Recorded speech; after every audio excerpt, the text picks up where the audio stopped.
नमस्कार दोस्तों, YouTube के ट्रिपल ई बैंक चैनल में आपका स्वागत है। अगर आपने चैनल को सब्सक्राइब नहीं किया तो सबसे पहले चैनल को सब्सक्राइब करें। चैनल के नाम के बगल में सब्सक्राइब का बटन आ रहा है, इसे प्रेस करें और चैनल को सब्सक्राइब करें। आज हम लोग बात करने वाले हैं 3 फेज इंडक्शन मोटर का पार्ट 10। इससे पहले पार्ट 9 तक अपलोड हो गया। अगर आपने नहीं देखा तो प्लीज़ वो देखें, फिर यहाँ से कंटिन्यू करें। आपका एग्जाम में एक भी सवाल छूटने वाला नहीं है। टोटल मैं कंप्लीट कराने वाला हूँ और आज ये 3 फेज इंडक्शन मोटर का लास्ट वीडियो है। इसके बाद हमारा 3 फेज इंडक्शन मोटर खत्म हो जाएगा, फिर हम लोग सिंक्रोनस मोटर में चलेंगे, फिर हमारा सिंगल फेज इंडक्शन मोटर आएगा। ठीक ना। तो चलिए आज का हम लोग पहला सवाल देखते हैं। आज का हमारा पहला सवाल है द स्लिप 216। तो आज का हमारा पहला सवाल है 216 number. The slip ring are made of aluminium. बोल रहा है कि जो स्लिप रिंग होता है वो एल्युमिनियम का बना होता है। तो हो जाएगा हमारा आंसर नो, क्योंकि जो स्लिप रिंग होता है वो हमारा बना होता है फॉस्फोरस ब्रॉन्ज का। ठीक, तो 216 का हो जाएगा 9। 217 सवाल पूछा the difference between the synchronous speed and rotor speed is known as. तो जो सिंक्रोनस स्पीड और रोटर स्पीड के बीच का जो डिफरेंस होता है इसको हम लोग क्या बोलते हैं? इसी को हम लोग बोलते हैं स्लिप। ठीक ना। और जब एन एस से डिवाइड कर देंगे तो इसको बोलते हैं रिलेटिव स्लिप। ठीक, तो हमको ये वाला पूछा है तो हमारा आंसर हो जाएगा स्लिप। तो हमारा 217 का आंसर हो जाएगा स्लिप। 218 नंबर सवाल देखिए क्या पूछ रहा है। स्टार्टिंग टॉर्क का फॉर्मूला ये होता है, यस या नो? तो स्टार्टिंग में एस इजिकल टू 1 होता है। तो देखिए हम लोग का फॉर्मूला होता है के E2 स्क्वायर SR2। ठीक, उसके बाद होता है R2 square plus SX2 square. तो स्टार्टिंग में क्या होता है? स्लीप इजिकल टू 1 होता है। तो अगर एस की जगह 1 पुट करेंगे तो ये बहु फार्मूला मेरा आ जाएगा। तो हमारा जो फार्मूला है ये सही है। तो 218 का आंसर हो जाएगा यस। अब 219 नंबर सवाल देखिए क्या पूछ रहा है कि starting torque is inversely proportional to the square of the applied voltage. बोल रहा है कि जो हमारा स्टार्टिंग टॉर्क होता है वो इन्वर्सली प्रोपोर्शनल होता है अप्लाइड वोल्टेज का। तो ये हो जाएगा हमारा रॉन्ग, क्योंकि अप्लाइड वोल्टेज का डायरेक्टली प्रोपोर्शनल होता है हमारा स्टार्टिंग टॉर्क। यहाँ से देख लीजिए। ठीक ना। तो हमारा आंसर हो जाएगा 219 का नो। अब 220 नंबर सवाल देखिए क्या पूछ रहा है। Stator iron loss is practically. बोल रहा है कि स्टेटर आयरन लॉस जो होता है वो प्रैक्टिकली क्या होता है? तो हम लोग हमेशा जानते हैं कि जो आयरन लॉस होता है ना वो कांस्टेंट लॉस होता है। ठीक, तो हमारा चाहे जनरेटर हो, मोटर हो, कुछ भी हो, ट्रांसफार्मर में हो, जो आयरन लॉस होता है उसको हम लोग कांस्टेंट लॉस बोलते हैं। जो कॉपर लॉस होता है उसको हम लोग वेरिएबल लॉस बोलते हैं। तो जो हमारा stator iron loss is practically 220 number का, तो आंसर हो जाएगा कांस्टेंट। ठीक, तो यहाँ पे हो जाएगा कांस्टेंट। अब देखिए 221 नंबर सवाल क्या पूछ रहा है। Rotor copper loss upon rotor gross output is equal to 1 - S/S। तो ये हो जाएगा हमारा नो। तो 221 का हो जाएगा हमारा नो। अब 222 नंबर सवाल देखिए क्या पूछ रहा है। देखिए क्योंकि हम लोग वन लाइनर में इसलिए फटाफट करने की कोशिश कर रहे हैं, क्योंकि सारा डिस्कशन हम लोगों ने जब ऑब्जेक्टिव बनाया कर लिया, तो यहाँ पे ज़्यादा टाइम वेस्ट नहीं करेंगे और आपका रिवीजन भी जल्दी हो जाएगा। और जहाँ लगेगा कि कोई नया है तो वहाँ मैं आपको एक्सप्लेन कर दूंगा। ठीक ना। तो ये रिवीजन पर्पस के लिए थोड़ा स्पीड बनाएंगे वीडियो, तो वीडियो पर कंटिन्यू बने रहें और आपको बहुत ही मज़ा आने वाला है और आपका एग्जाम में एक भी सवाल छूटने नहीं देंगे। ठीक ना। तो अगर मुझसे कहीं भी भूल हो जाती है तो उसके लिए माफ़ कीजिएगा। और जहाँ पे कुछ प्रॉब्लम आएगी तो मैं नेक्स्ट वीडियो में वो बता दूंगा कि यहाँ पे कुछ गलती हुआ है। ठीक है। अब 217 200 हमारा 21 हो गया। 222 नंबर सवाल देखिए क्या पूछ रहा है कि dash diagram of an induction motor can be draw by using the data obtain from no load test, short circuit test and rotor resistance test. तो देखिए ऑब्जेक्टिव में भी हम लोगों ने सॉल्व किया था। जो हमारा सर्किल डायग्राम होता है उसमें हम लोग किस चीज़ का डेटा हम लोग को चाहिए? हम लोग को चाहिए शॉर्ट सर्किट टेस्ट का। ठीक, उसके बाद हम लोग को चाहिए नो लोड टेस्ट का, जो ओपन सर्किट टेस्ट हो गया। उसके बाद चाहिए हम लोग को स्टेटर रेजिस्टेंस टेस्ट। जब इन तीनों का डेटा हमको पता होगा तो हम लोग सर्किल डायग्राम आसानी से ड्रॉ कर सकते हैं। ठीक, और सर्किल डायग्राम के द्वारा हम लोग फ्रीक्वेंसी को कैलकुलेट नहीं कर पाते हैं, एफिशिएंसी को हम लोग इससे कैलकुलेट करते हैं और लॉसेस को। ठीक है। तो ये हमको दिखा देता है लॉसेस वगैरह सारा। ठीक है। तो हमारा हो जाएगा 222 का, यहाँ पे हो जाएगा सर्किल डायग्राम। अब 223 नंबर सवाल देखिए क्या पूछ रहा है। The synchronous speed of the nth order harmonics is 1/nth of the synchronous speed of fundamental. तो 223 का हमारा सवाल पूछ रहा है कि जो हमारा सवाल हमारा पूछ रहा है कि जो सिंक्रोनस nth हार्मोनिक्स जो है उसका जो सिंक्रोनस स्पीड होता है वो 1/nth फंडामेंटल सिंक्रोनस का फंडामेंटल स्पीड जो है वो होता है। तो हमारा आंसर हो जाएगा यस। कि अगर मान लीजिए फिफ्थ हार्मोनिक्स मतलब इस हार्मोनिक्स का जो सिंक्रोनस स्पीड है वो फिफ्थ है, ठीक ना। तो फंडामेंटल स्पीड का क्या हो जाएगा 1/5, ठीक। तो आंसर हो जाएगा हमारा 223 का। यस सर 224 नंबर सवाल देखिए क्या पूछ रहा है, cogging of squirrel cage motor can be easily overcome by. बोल रहा है जो कॉगिंग कब होता है, जब स्क्यू जो हमारा बार होता है रोटर का वो स्क्यू टाइप का ना हो, टेढ़ा टेढ़ा ना हो, ठीक ना। तो हमारा कॉगिंग होगा जब, और उसके बाद जब हमारा स्टेटर और रोटर का स्लॉट इक्वल हो जाता है तो भी कॉगिंग आने का प्रॉब्लम बढ़ जाता है, ठीक ना। कॉगिंग में क्या होता है, हमिंग साउंड आता है और मोटर को सप्लाई देते हैं लेकिन मोटर घूमता नहीं, और ये स्टार्टिंग में आता है, ठीक ना कॉगिंग। तो बोल रहा है कि जो कॉगिंग है स्क्वायरल केज मोटर का कैन भी इजीली ओवरकम, बोल रहा है कि इसको हम लोग दूर कर सकते हैं by making the number of rotor slot prime to the number of stator slot. तो बोल रहा है कि जो हमारा कॉगिंग है, तो बोल रहा है कि जो हमारा कॉगिंग का प्रॉब्लम आ रहा है स्क्वायरल केज इंडक्शन मोटर में, तो उसको हम लोग ओवर का मतलब दूर कैसे कर सकते हैं कि स्टेटर का स्लॉट को इक्वल कर, रोटर का स्लॉट और स्टेटर का स्लॉट को इक्वल करके। तो स्टेटर और रोटर का स्लॉट अगर इक्वल करते हैं तो कॉगिंग आने का प्रॉब्लम बढ़ जाता है, तो इससे हम ओवरकम नहीं कर सकते। तो हमारा आंसर हो जाएगा नो। तो 224 का आंसर हो जाएगा नो। लेकिन हमारा ऑप्शन जो हमारा आर के राजपूत में क्या आंसर में दिया हुआ यस, तो वो थोड़ा करेक्ट कर लीजिएगा, ठीक ना, वो गलत है। तो 224 का हो जाएगा नो। अब 225 नंबर सवाल देखिए क्या पूछ रहा है, a double squirrel cage motor has dash independent squirrel cage winding on the rotor each having its own set of slot. तो सवाल बोल रहा है जो डबल स्क्वायरल केज मोटर होता है, जो हम लोगों ने फिगर में दिखाया था ना, डबल स्क्वायरल केज मोटर होता है ये, इसमें डबल केज होता है। तो क्या बोल रहा है कि जो double squirrel cage motor has dash independent squirrel cage winding, तो हो जाएगा two, two in has two independent squirrel cage winding, दो वाइंडिंग होता है। और the winding on the rotor, तो रोटर में क्या हो, दो बाइंडिंग हो, तो हमारा डैश में क्या हो जाएगा 225 का आंसर हो जाएगा टू।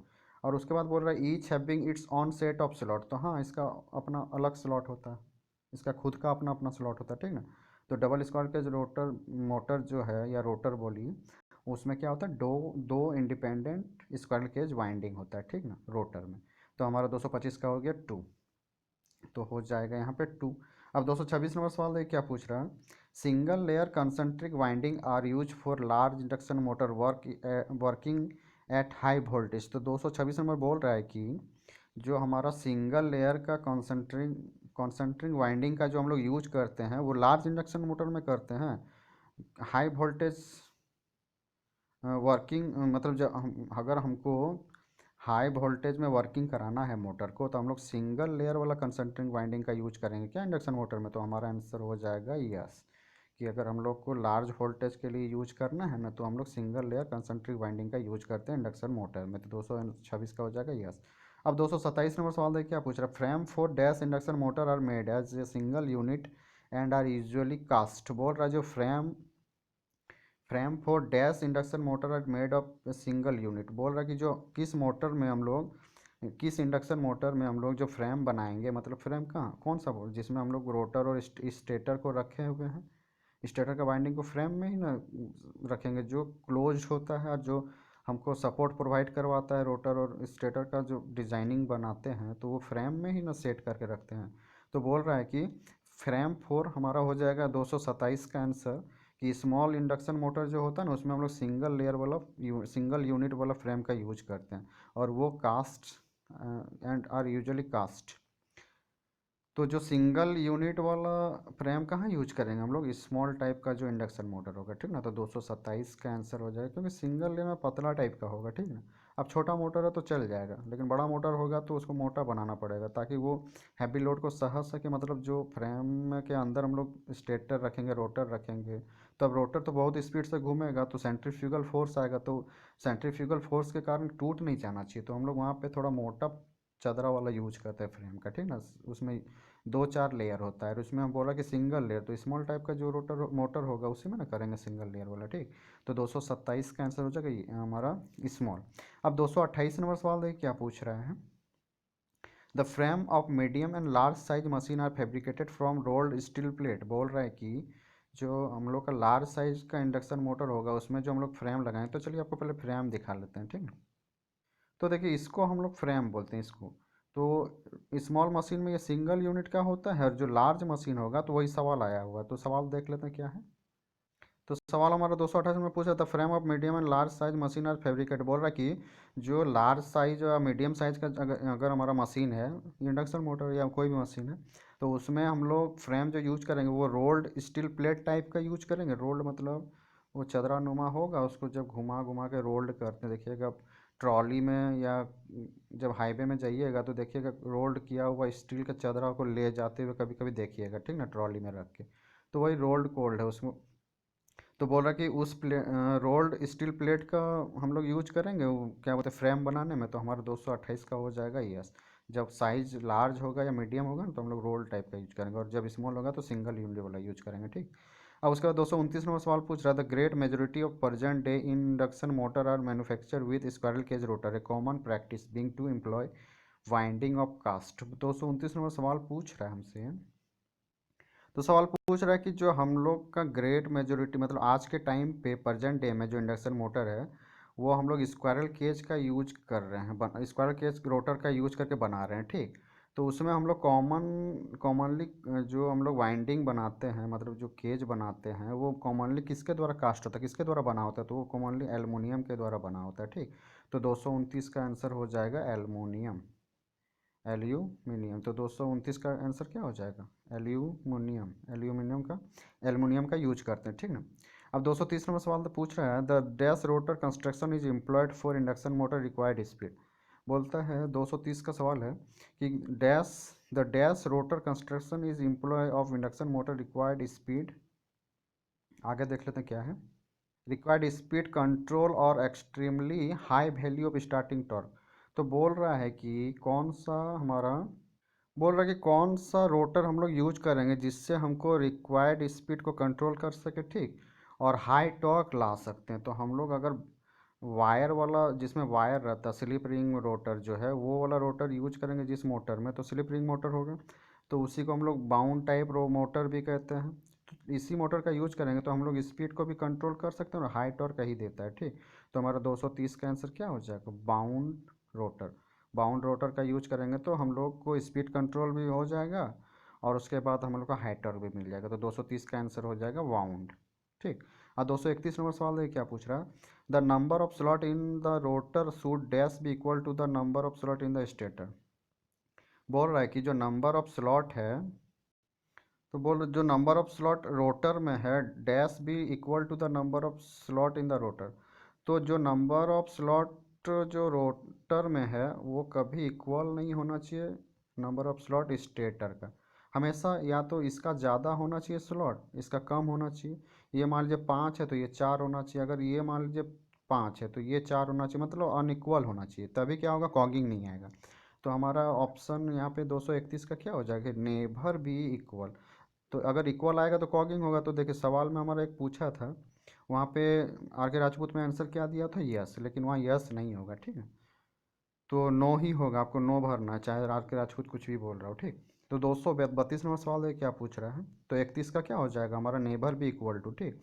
अब 232 नंबर सवाल पूछ रहा है, the major dash of square cage motor is that it is not possible to insert resistance in the rotor circuit for the purpose of increasing the starting torque। तो बोल रहा द मेजर डैश ऑफ, तो major क्या हो जाएगा, वो सवाल पूछ रहा है कि the major dash of squirrel cage motor is. तो देखिए स्क्वायरल केज मोटर का क्या, द मेजर हो जाएगा यहाँ, the major disadvantage of squirrel cage motor is that it is not to insert resistance. अब जो स्क्वायरल केज है मतलब पिंजरा नुमा स्ट्रक्चर है, अब उसमें तो वायर रॉड लगा हुआ, तो यहाँ पे वायर मतलब यहाँ पे वायर तो है नहीं, तो रेजिस्टेंस लगाने में प्रॉब्लम होता है। तो स्क्वायरल केज मोटर का यही ना सबसे बड़ा प्रॉब्लम है कि हम उसमें रेजिस्टेंस इंसर्ट नहीं कर सकते। अगर R2 को रोटर में इंसर्ट कर देंगे तो हमारा स्टार्टिंग करंट भी लिमिट होगा और टॉर्क भी हाई कर सकते हैं, ठीक है। तो यही सबसे बड़ा डिसएडवांटेज है स्क्वायरल केज रोटर मोटर का, ठीक। Not be possible to insert resistance in the rotor circuit for the purpose of increase, मतलब बोल रहा है कि हम लोग रेजिस्टेंस इंसर्ट नहीं कर सकते रोटर सर्किट में टॉर्क को इंक्रीज करने के लिए। तो मेजर डिसएडवांटेज है स्क्वायरल केज मोटर का, तो ठीक। तो 232 में क्या हो जाएगा, डिसएडवांटेज भरना आपको, ठीक। अब 233 नंबर सवाल है क्या पूछा था, slip ring for dash rotor machine are made of either brass or phosphorus bronze. तो 233 का सवाल है कि the slip ring for bound rotor, slip ring है तो bound rotor machine are made of, जो स्लिप रिंग होता है उसी को ना हम लोग फॉस्फोरस ब्रॉन्ज से बनाते हैं।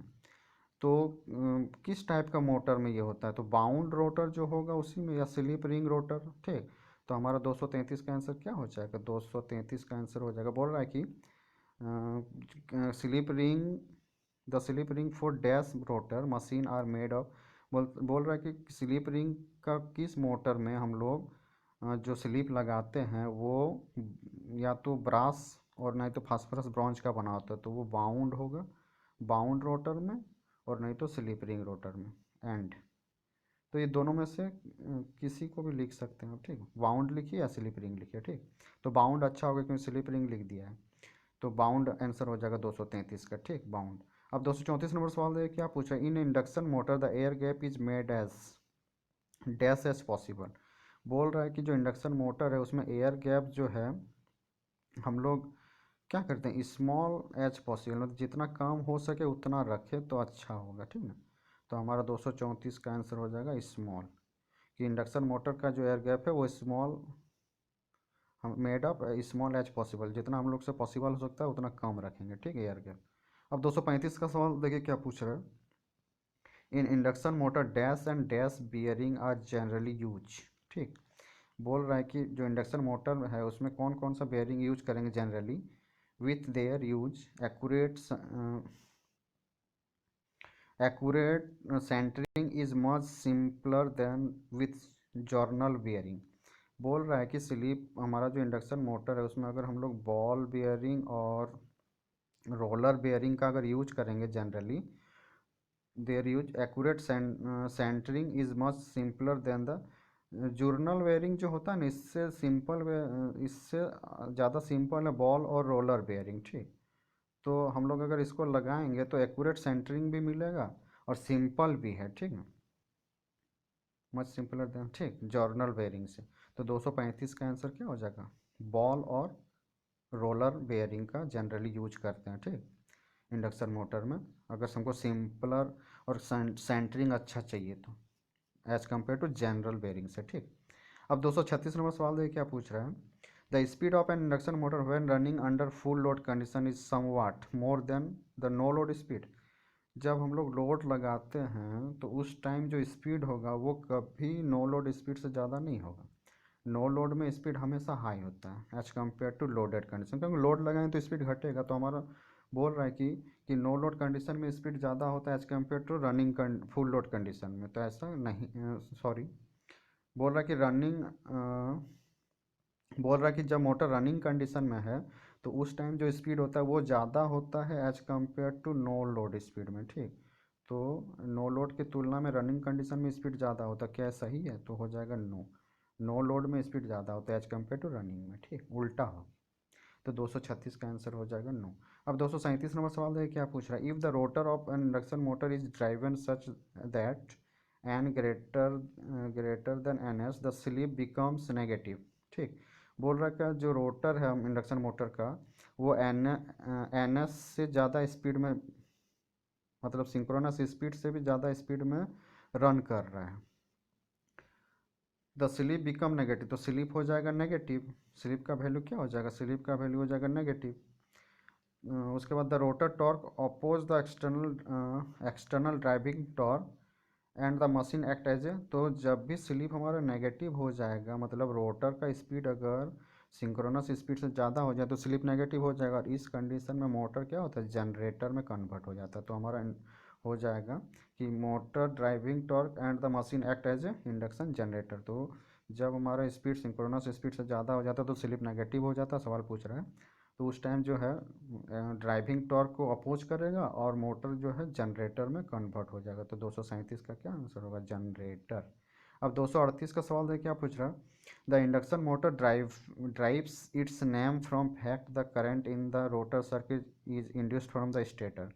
तो देखिए इंडक्शन का मतलब क्या होता है कि एक सर्किट यहाँ रखा हुआ और एक सर्किट यहाँ रखा हुआ और दोनों सर्किट टच नहीं कर रहा, और इसका इसमें कुछ इफेक्ट कर डाल रहे हैं, तो जिस कारण से यहाँ पे कुछ इफेक्ट आ जाए, मतलब यहाँ पे अगर वोल्टेज या करंट अप्लाई करें तो यहाँ पे पोटेंशियल डिफरेंस या करंट आ जाए। ठीक, मतलब वोल्टेज या करंट आ जाए, तो इस तरह का सर्किट को हम लोग इंडक्शन सर्किट बोलते हैं। मतलब बिना छुए किसी एक सर्किट से किसी दूसरे सर्किट में कोई इफेक्ट ला देना, इस प्रोसेस को ही इंडक्शन बोलते हैं। ठीक, तो वही पूछ रहा है कि इंडक्शन मोटर का नाम इसका ड्राइविंग से मतलब ये इसका काम करने का तरीका से पड़ा, और वो फैक्ट है कि जो इसका रोटर सर्किट में करंट इंड्यूस्ड हो जाता है फ्रॉम द स्टेटर के कारण, मतलब स्टेटर के कारण इसका रोटर सर्किट में करंट प्रोड्यूस हो जाता है। तो क्या ये सही है, इसलिए इसका नाम इंडक्शन पड़ा? तो 238 का हो जाएगा यस, कि स्टेटर में हम लोग डाले कुछ भी और रोटर सर्किट में करंट आ गया बिना छुए, ड्यू टू इंडक्शन प्रॉपर्टीज। ठीक, तो इसी को हम लोग इसी के कारण इस मोटर का नाम पड़ा है इंडक्शन मोटर। ठीक, तो 238 का आंसर हो जाएगा यस। 239 नंबर सवाल है, क्या पूछ रहा है? If the rotor reactance at stand still is x2, बोल रहा है रोटर का रेजिस्टेंस है स्टैंड स्टिल में x2, it's value at the slip s become s square x2। तो 229 का आंसर हो जाएगा नहीं, एस स्क्वायर x2 नहीं होता है, तो आंसर हो जाएगा नो। ठीक, मतलब अगर स्लिप जब स्लिप के टाइम में इसका मतलब स्टैंड स्टिल में मान लीजिए x2 है, तो जब रनिंग कंडीशन में आएगा या रनिंग कंडीशन में स्लिप आना चालू होता है, तो उस टाइम क्या हो जाएगा एस x2 होता है, नो कि एस स्क्वायर x2। ठीक, तो आंसर हो जाएगा हमारा नो, 239 का क्या होगा नो। अब 240 नंबर सवाल देखिए क्या पूछ रहे हैं। अब बोल रहे 241 पूछ रहा है when stationary rotor start running, मतलब जो हमारा मोटर था वो स्टॉप कंडीशन में था, अब उसको स्टार्ट किए तो वो रनिंग कंडीशन में आने लगा। तो रनिंग कंडीशन में आने लगा, the relative speed of the rotor with respect to the stator flux that is slip. तो जो रिलेटिव स्पीड होता है स्टेटर एन एस स्पीड से उसका मैग्नेटिक फील्ड घूम रहा है, रोटर का magnetic field N R speed से घूमेगा, तो ये दोनों के बीच का डिफरेंस को स्लिप बोलते हैं। तो वही बोल रहा है कि इसका जो रिलेटिव स्पीड का डिफरेंस है वो स्लिप है। ठीक है, तो स्लिप क्या होगा? स्लिप हमारा जो रनिंग स्टार्टिंग कंडीशन में स्लिप 1 होता है और रनिंग कंडीशन में स्लिप क्या होता है 1 से मतलब घटने लगता है। ठीक, तो 1 से घटने लगेगा और स्टार्टिंग कंडीशन में 1 होगा, सॉरी यहाँ घटने लगेगा, मतलब 0. स्लिप का वैल्यू या तो 0.2 की ओर जाएगा या 0.4 की ओर जाएगा, मतलब रनिंग कंडीशन में। तो क्या होता है डिक्रीमेंट होता है, और ये रनिंग कंडीशन में, और स्टार्टिंग कंडीशन में क्या होता है 1 होता है। तो मतलब स्लिप घटता है जैसे ही रिलेटिव स्पीड आता है, तो रिलेटिव स्पीड को स्लिप बोलते हैं। तो जब रनिंग कंडीशन में मोटर घूमने लगता है तो वो स्लिप घटता है। तो 241 का आंसर क्या होगा? स्लिप इज डिक्रीज, तो 241 का आंसर होगा डिक्रीज। ठीक, तो यहाँ डिक्रीज होगा। अब 242 नंबर सवाल पूछ रहा है maximum torque of an induction motor is independent of the rotor circuit resistance. तो बोल रहा है कि जो मैक्सिमम टॉर्क होता है इंडक्शन मोटर का वो किसका, देखिए वो होता है कांस्टेंट के ए टू स्क्वायर अपॉन 2x2। तो बोल रहा है कि जो हमारा मैक्सिमम टॉर्क होता है वो रोटर का रेजिस्टेंस से इंडिपेंडेंट होता है, मतलब रोटर रेजिस्टेंस पे डिपेंड नहीं करता। तो हमारा आंसर हो जाएगा यस। देखिए रोटर रेजिस्टेंस पे कहीं डिपेंड कर रहा है, ये रिएक्टेंस पे डिपेंड करता है, वोल्टेज पे डिपेंड करता है, नो कि रेजिस्टेंस पे। ठीक, मुझे लगता है कहीं मैंने शायद पहले लेक्चर में या इस 2-3 लेक्चर पहले टॉर्क मैक्सिमम का शायद R2 लिख दिया था। ठीक, तो थोड़ा करेक्शन कर लीजिएगा क्योंकि बोलते बोलते कभी कभी गलती हो जाती है। ठीक ना, तो उसके लिए सॉरी, तो थोड़ा देख लीजिएगा। ठीक ना, तो आपका जो टॉर्क मैक्सिमम का फॉर्मूला होता है ये होता है, नो कि अगर कहीं पे R2 लिख दिया तो वो बाय मिस्टेक हो चुका है। ठीक ना, क्योंकि स्टार्टिंग में तो यही फार्मूला बताए हैं, तो शायद बीच में कहीं गलती हुआ है। ठीक, तो उसको थोड़ा सा करेक्ट कर लीजिएगा और माफ़ कीजिएगा। ठीक, तो हमारा ये आंसर क्या हो जाएगा इंडिपेंडेंट ऑफ रोटर रेजिस्टेंस। तो ठीक बोल रहा है कि टॉर्क मैक्सिमम जो है वो इंडिपेंडेंट होता है रोटर रेजिस्टेंस से, तो हमारा हो जाएगा यस, सही है कि डिपेंड नहीं करता रोटर रेजिस्टेंस में। तो यहाँ 242 का क्या हो जाएगा यस। अब 243 नंबर सवाल देखिए क्या पूछ रहा है maximum torque varies dash as stand still reactance of the rotor. तो बोल रहा है कि जो हमारा मैक्सिमम टॉर्क वेरी करेगा रोटर रिएक्टेंस का इन्वर्सली, क्योंकि यहाँ 2x2 यहाँ होता है, यहाँ होगा के ये 2 पर स्क्वायर। तो maximum torque very inversely rotor reactance. ठीक, तो हमारा एन 243 का क्या हो जाएगा, 243 का हो जाएगा इन्वर्सली। इन्वर्सली जो मैक्सिमम टॉर्क होता है वो इन्वर्सली रिएक्टेंस के इन्वर्सली वेरी करता है। ठीक, मतलब रिएक्टेंस बढ़ाएंगे तो मैक्सिमम टॉर्क घटेगा, रिएक्टेंस घटाएंगे तो मैक्सिमम टॉर्क बढ़ेगा। तो 243 का क्या हो जाएगा, इन्वर्सली। ठीक, अब देखिए 244 नंबर सवाल क्या पूछ रहा है, the slip eight which the maximum torque occurs does not depend upon the resistance of the rotor. बोल रहा है कि वो स्लिप जिस पर मैक्सिमम टॉर्क हमको मिलता है तो वो रोटर का रेजिस्टेंस पे डिपेंड नहीं करता। तो क्या ये सही है? तो क्या जिस टाइम मैक्सिमम टॉर्क मिलेगा उस टाइम स्लिप हमारा रोटर रेजिस्टेंस पे डिपेंड नहीं करता। तो क्या ये सही है? तो मैक्सिमम टॉर्क में क्या होता है, R2 जो है हमारा वो SX2 जब होगा, जब R2 का वैल्यू स्लिप इंटू X2 होगा उस टाइम पे हमको मैक्सिमम टॉर्क मिलेगा। तो रोटर का रेजिस्टेंस पे तो स्लिप डिपेंड कर रहा है, मतलब स्लिप बराबर क्या हो जाएगा, R2/X2। तो जब हमको मैक्सिमम टॉर्क मिलेगा तो उस टाइम जो स्लिप है ना वो रोटर के रेजिस्टेंस पे डिपेंड करता है, लेकिन मैक्सिमम टॉर्क रेजिस्टेंस पे डिपेंड नहीं करता है, स्लिप डिपेंड करता है। ठीक ना, सवाल को समझिएगा। तो हमारा आंसर क्या हो जाएगा, 244 का हो जाएगा यस। अब 235, यहाँ पे कन्फ्यूजन हो सकता है कि अभी आपने बताया कि मैक्सिमम टॉर्क जो है वो डिपेंड नहीं करता, तो वो तो सही है, मैक्सिमम टॉर्क R2 पे डिपेंड नहीं करता, रोटर रेजिस्टेंस पे डिपेंड नहीं करता, लेकिन जो स्लिप है मैक्सिमम टॉर्क तभी मिलेगा हमको जब R2 का वैल्यू स्लिप इंटू X2 होगा। तो स्लिप मैक्सिमम टॉर्क पे, मैक्सिमम टॉर्क के बारे में बात नहीं कर रहा है, स्लिप के बारे में यहाँ सवाल पूछा था कि स्लिप जो है जिस टाइम हमको मैक्सिमम टॉर्क मिलेगा उस टाइम क्या रोटर रेजिस्टेंस पे डिपेंड करेगा, तो होगा यस। ठीक, क्योंकि स्लिप रोटर रेजिस्टेंस पे उस टाइम डिपेंड करेगा। अब 245 का सवाल है, the squirrel cage motor are not suitable for application where these have to be starting against heavy load। अब देखिए स्क्वायरल केज मोटर में क्या है, टॉर्क जो स्टार्टिंग टॉर्क है वो लो होता है, और जो बाउंड टाइप या स्लिप रिंग रोटर होता है उसमें स्टार्टिंग टॉर्क हाई होता है। तो वही सवाल पूछ रहा है कि जब हमको हैवी लोड को स्टार्ट करना है, हैवी लोड के अगेंस्ट अगर मोटर का यूज कर रहे हैं, मतलब हैवी लोड लगाए हुए और हमको स्टार्ट करना है, तो वहाँ पे स्क्वायर केज मोटर सूटेबल नहीं होगा। तो उस एप्लीकेशन के लिए स्क्वायर केज सच में सूटेबल नहीं है। तो हमारा आंसर हो जाएगा यस, कि अगर हैवी लोड चाहिए लगा के रखे हैं, स्टार्ट करना है, तो हमको वहाँ पे बाउंड रोटर लगाना होगा। तो हमारा 245 का आंसर हो जाएगा यस, कि स्क्वायर केज सूटेबल नहीं है हैवी लोड के लिए। ठीक, अब 246 नंबर सवाल पूछ रहा है, in an induction motor rotor copper loss is equal to S square into rotor input.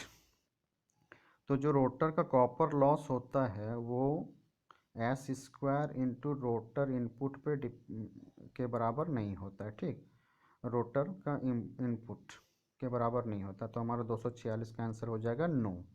अब 247 नंबर सवाल है, क्या पूछा, इन an induction motor rotor efficiency.